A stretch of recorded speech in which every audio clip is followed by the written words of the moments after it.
Honduras actually last week. Let's have this episode to talk about collaboration. So, what happened in Honduras and how is it gonna be helpful for Hope to Walk? It reinforces the need.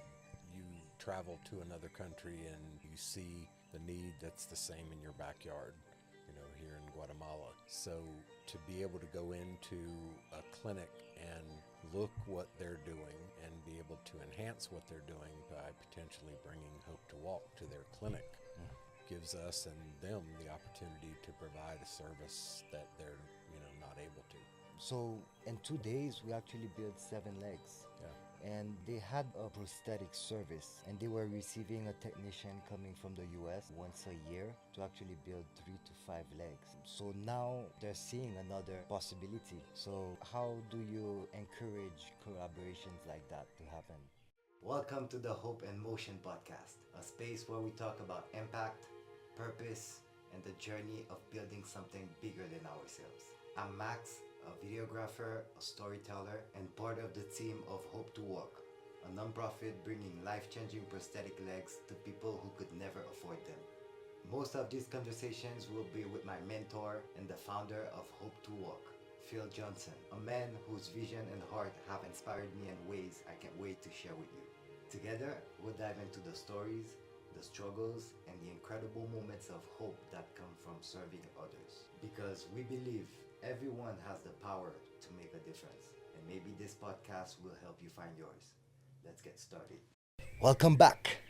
Welcome back. We're back in Guatemala again. And let's jump right into it. So, we were in Honduras actually last week. And let's have this episode to talk about collaboration. So, what happened in Honduras and how is it going to be helpful for Hope to Walk? It reinforces the need. You travel to another country and to another part of a country and you see the need that's the same in your backyard, here in Guatemala. So to be able to go into a clinic and look what they're doing and be able to enhance what they're doing by potentially bringing Hope to Walk to their clinic gives us and them the opportunity to provide a service that they're, not able to. Yeah. And that was pretty amazing because they were a hospital in the north of Honduras. Actually, it's called Loma de Luz. So, in 2 days, we actually built 7 legs. Yeah. And they had a prosthetic service. And they were receiving a technician coming from the US like once a year to actually build 3 to 5 legs. So now they're seeing another possibility. So, how do you encourage collaborations like that to happen? The advantage of the Hope to Walk leg is that the foot, for one size kind of fits all, can be a right or a left. It can be, from a woman's size 6 to a men's size 10. And that in itself is a big advantage. And then the advantage of putting the leg on the day that the patient comes.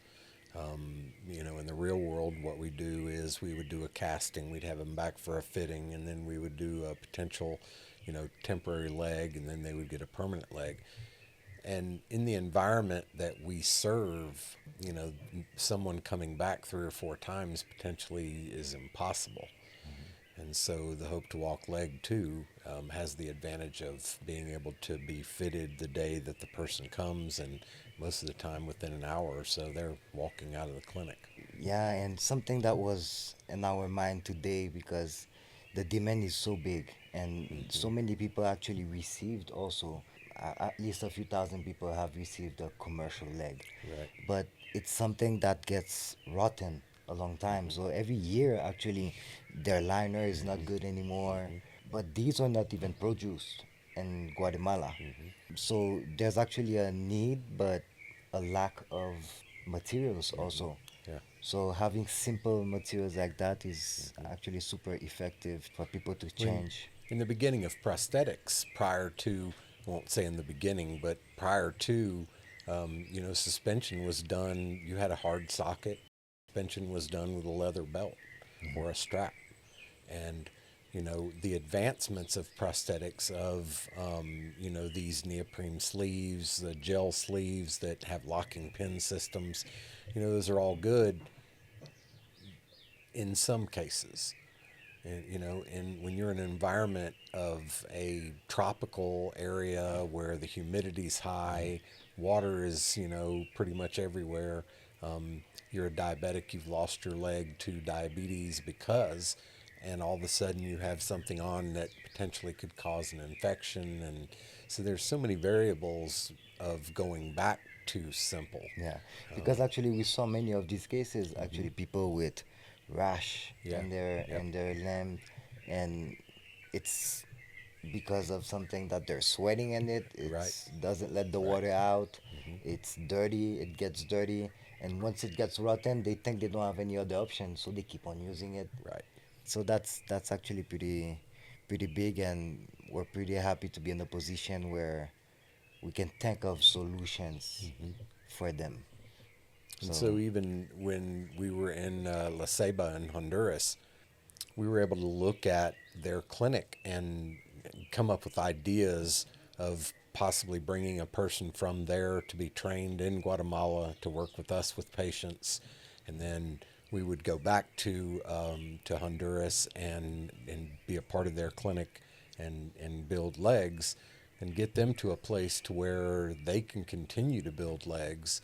And the more clinics we set up and partnerships we set up like that, the more legs that we can build around the world. yeah, And so those are the kind of things. And being close like this, Guatemala, Honduras, El Salvador, we can really, I feel, service this area and make a dent in the need yeah. for prosthetics. Well, I see that these collaborations are very effective, especially when there's an alignment with the people that we're collaborating with. So I think there's an importance also in the filtration of the kind of people that we want to partner with, because it's so easy to start something that it's not going anywhere. So in the long term, it's gonna be a loss of time. So what what suggestion with your experience do you have to share with someone that is building a project that is knows that it's through collaboration that it can grow, the importance of not just jumping for any opportunity? The main thing that I see is reaching out to other organizations that are doing, what you're doing or something like what you're doing, or just organizations that are doing it right. And that's one of the important things with Hope to Walk that we emphasize. We always want to be good at what we do and be honest in what we do. And so, that's an important thing.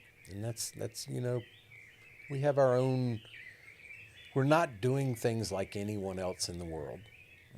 Even the patent on the leg was so unusual because there's no one doing exactly what the Hope to Walk leg, the foot, a right or a left, in any size. A leg that's literally built within an hour of the time the patient comes in and they walk across the room. Those are all very special things that Hope to Walk has to offer, and at a very low cost Yeah. comparative to the cost of a prosthetic today. And so I believe it's quite a solution. Yeah, but the selecting a partner in collaborating with someone or even training someone to build the legs. When we got to the hospital there, they asked you like, "Oh, like I can bring you a guy, and I think this is the guy and everything," and your response was like, "Just bring me the guy, let him just have the experience with us, and I'll tell you exactly if he's the right person or not." So what are you looking for? Because there's a lot of values behind it. Right. There's care, there's Right. attention, there's what are the stuff that you're looking at him and you were looking for. It's funny doing. I've been in this field 40 plus years, most of my life, and I look for someone who is interested in doing something on their own, who wants to continue to learn not just what I'm teaching, but what the next step is. Why are we doing this? Asking questions, seeing what, if I had three people standing with me and I was showing them how to do something, and one of them says, can I try it? That automatically you're seeing that initiative, the initiative of that person to be able to do something on their own. And it's those kind of things. Not that everyone's going to pop right out. Yeah. The other thing is loyalty and honesty. Why are you doing this? You and I both have tagged ourselves with why do we do this? Yeah. And it's a mental thing, and it's in your heart that you do this for the right reasons. Yeah. And it's very easy to see and to feel the vibe of people who are genuinely interested in giving their lives to help people that are less fortunate than themselves. Yeah. Well, and I've seen it countless of times, even with you, I've experienced it.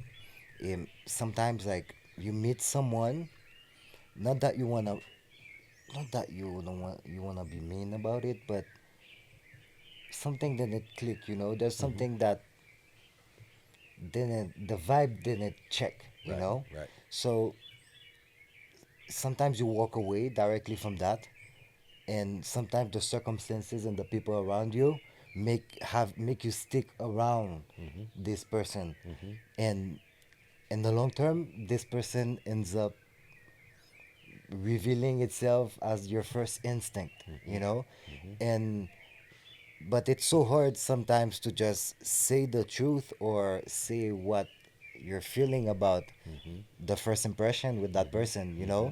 just to not hurt the other feeling of the other people, Mm-hmm. because if ever you stop it there, nothing might ever happen.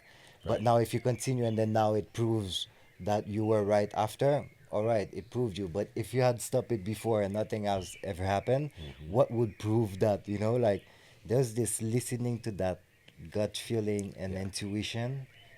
Yeah, the gut feeling and just having things in place that you can see people's loyalty, their honesty. You and I were talking about it today. You, if you give someone a guideline to what you expect, and you give them, square one, two, three, four, five to fill in to be able to fulfill what that is. I think that's a good relationship. And with anything, it's tough. Finding people that are genuine in what we're doing. There's money to be made, and that's with everything in the world, and that's sad when you're looking at people that potentially will never walk because they can't afford to get a leg.